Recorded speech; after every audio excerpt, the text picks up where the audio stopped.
de ellos hoy en día, ¿verdad? Entonces, el tema de las pandillas, por decirlo así, pueda que capitule una pandilla ante la guerra que tiene contra el gobierno, pero si las condiciones socioeconómicas, culturales y políticas siguen igual, van a surgir y van a seguir surgiendo nuevas pandillas, porque están todas las condiciones dadas para eso. Está ya un gran porcentaje de la juventud está ya en una situación de frustración, ya en una situación de desesperanza, en una situación de ceguera en la cual fácilmente reclutados por pandillas. Entonces hay que analizar bien esa situación, pues podrían desaparecer las actuales pandillas, pero surgirían nuevas ante las actuales condiciones socioeconómicas que el gobierno y empresa privada se afanan llamarle paz. Entonces en esa paz es donde se han generado una diversidad de grupos armados y una diversidad de negocios ilegales. Tales son esa trata de personas, esa venta de armas y ese tráfico de drogas, que hoy en día es lo que es la caldera, es lo que alimenta a todo el surgimiento de pandillas. Entonces la situación socioeconómica no cambia, van a seguir surgiendo, naciendo nuevas pandillas.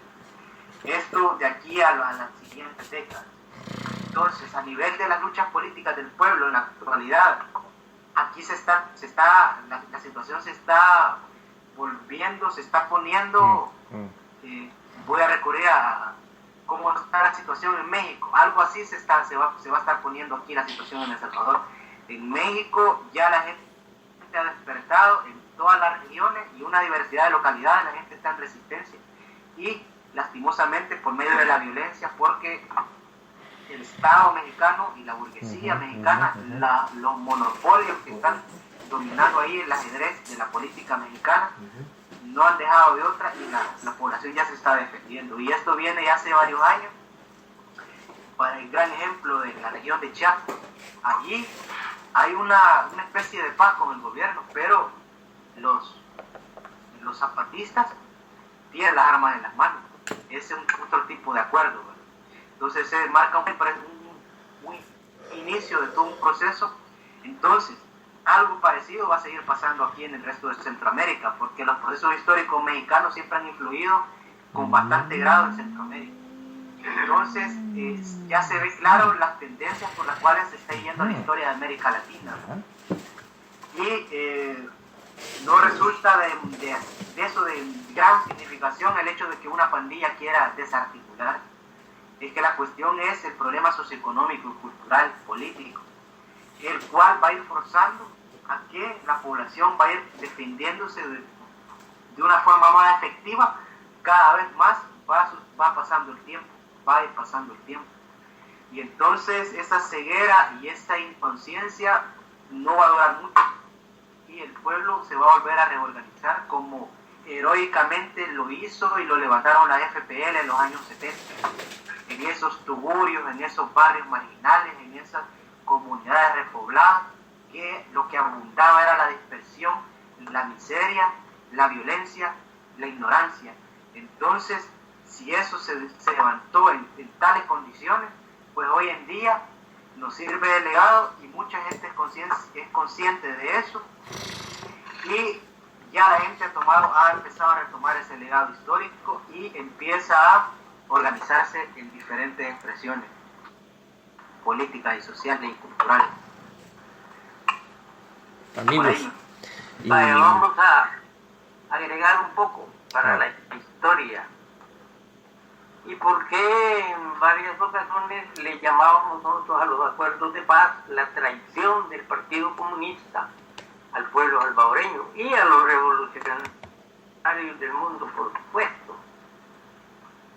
Los acuerdos de paz, dice Lobato, no supieron, es decir, quienes firmaron los acuerdos de paz no supieron aprovechar a su favor la caída del muro de Berlín. Es que el verdadero significado de la caída del muro de Berlín ha sido que las fuerzas revolucionarias y la izquierda en general podían por primera vez enfrentar la cuestión de la guerra contra una oligarquía que estratégicamente llevaba todas las de perder y con un imperio a toda costa necesitado de una estabilidad nacional para poder sí con mayor facilidad imponer el neoliberalismo. Los acuerdos de Chapultepec, al haber cortado la posibilidad de una independencia y de un camino alternativo de desarrollo de la sociedad civil, permitiendo que se postergue el mecanismo de necrópolis, oligarquía e imperio, aún cuando existían las condiciones objetivas de un proceso diferente, han comprometido gravemente el destino inmediato e histórico de El Salvador y de Centroamérica. Las multinacionales en particular, las de Estados Unidos, que son las más poderosas de todo el mundo, y en la organización privada de la economía mundial absorben todos los recursos del tercer mundo, por lo tanto, de El Salvador, en una forma sistemática planificada que tiene como consecuencia la marginación global. La llamada globalización de la economía significa la creación de un apartheid global. Es decir, el imperio tiende por su propia necesidad de introducción de capital a apropiarse de todos los medios de supervivencia de los pueblos latinos. Y a corto plazo está a juego la supervivencia no solo de América Latina, sino que de todo el tercer mundo. Y para esto, por supuesto, hay muchos planes ahora para intervenir a las Fuerzas Armadas, para intervenir los capitales, los bancos, todo lo que produce en un país. Esas son las ideas que tienen. Vamos a ver cómo respondemos los trabajadores. El mecanismo de la muerte es siempre igual, dice el doctor.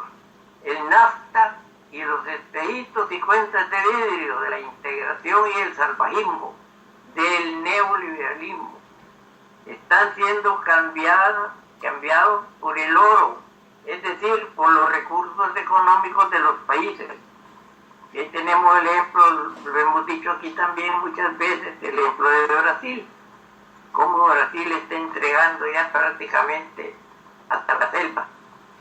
En El Salvador la izquierda corre con espíritu crítico y los brazos abiertos a participar democráticamente en el consumismo occidental y no se da cuenta que corre hacia un espejismo. La lucha del 2000 se hará por la tierra. Esto lo anunciaba por el 1994, para anunciándose ya lo que iba a suceder en el 2000. La lucha en el 2000 se hará por la tierra, el aire, el verde, el agua, la energía, los alimentos. Y por supuesto todo esto va a obligar a la migración de la que estaba hablando. Y démonos el pan de cada día, dice, es un grito de guerra. La guerra y más guerra. Entre morirse de hambre y luchar por el pan, el tercer mundo no tiene nada que perder. Es decir, hay que luchar. Bajo la firma de ese acuerdo, el pueblo salvadoreño pierde sus activos más rentables. Prometen que la política de privatización fomentará la participación social en la propiedad, promoviendo el acceso de los trabajadores a la propiedad de las empresas privatizadas. Esta fue la promesa de los acuerdos de paz. Con solo ese punto lo hubieran firmado los oligarcas. Además evitará prácticas monopólicas, al tiempo que garantizará la libertad empresarial y la protección del consumidor, en concordancia con lo establecido en el artículo 110, y parece que se equivocaron como que es el 105 de la Constitución. Pero para que nos demos cuenta de cómo sabían que aquí todo iba a subir, con ponen otros articulitos en los acuerdos de paz. Esto lo voy a leer, está en los acuerdos de paz, que dice medidas para aliviar el costo social de los programas de ajuste estructural, protección al consumidor.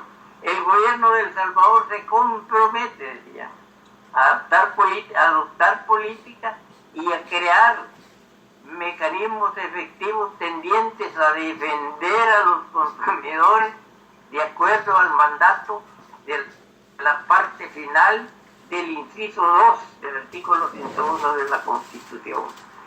Para el cumplimiento de este precepto constitucional, el gobierno se comprometió a presentar a la Asamblea Legislativa dentro de 60 días de la firma del presente acuerdo un proyecto de ley de protección al consumidor que contemple fortalecer al Ministerio de Economía y que pudiera marcar un primer paso en la dirección de la eventual creación de una Procuraduría de Defensa al Consumidor.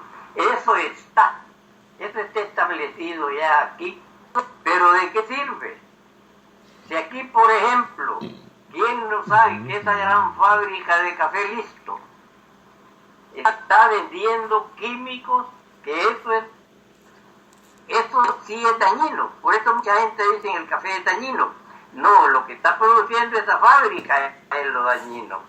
Con las medicinas, ahí no puede haber control. Si todos los días le cambian las viñetas en donde tienen los precios.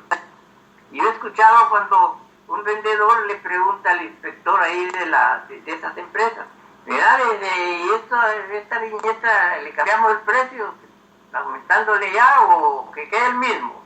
Ahí dice él, me responde, no ponerle tanto o dejarle el mismo. Pero eso está sin control. Entonces todo esto que se firmó en los acuerdos de paz, que van a celebrar con gran pompa, ese es otro golpe para la clase trabajadora. Si nosotros vamos a un súper con $50, hacíamos más antes con 10 colones que ahora con $50. Aquí hay cepillos de dientes ya que cuestan $50. En colones cuesta casi 30 colones. Entonces, no hay por qué celebrar los acuerdos de paz. Al contrario, diría yo, hay que denunciarlos como la traición del Partido Comunista electorero y revisionista, porque este Partido Comunista es el que prácticamente firmó todos los acuerdos que yo pienso que venían ya de las Naciones Unidas, pero eso yo me lo imagino. Y en todos los acuerdos esos aparece la firma del Partido Comunista como encabezando esa lista. Los demás no creo yo que hayan entendido todavía estas cuestiones porque eran nuevas. El Partido Comunista sí, como por ejemplo cuando dice Julio Santamaría, que allá llegó el allá le llaman su secretario de Estado, con un diplomático que ese hombre ha hecho una historia en destruir países, en matar gente, en entrenar matones. Y ese hombre llega y les dice, digan qué quieren para firmar la paz. ¿Ya? Lástima que Julio no puso la fecha en esa memoria, pero lo que ellos pidieron allí en esos 6 puntos, toditos se cumplieron. La eliminación hasta de las patrullas de la Guardia Nacional, todo eso. Pero ¿de qué le ha servido al pueblo la eliminación de esos cuarteles? Que ni siquiera, o por lo menos hubieran dicho, y los cuarteles que se los entreguen a la Universidad de El Salvador para que hagan ahí sus experimentos, porque no tienen. La universidad está en quiebra prácticamente. Y si no ha quebrado es porque los estudiantes, con sus pagos inicial que hacen y mensual, la están sosteniendo.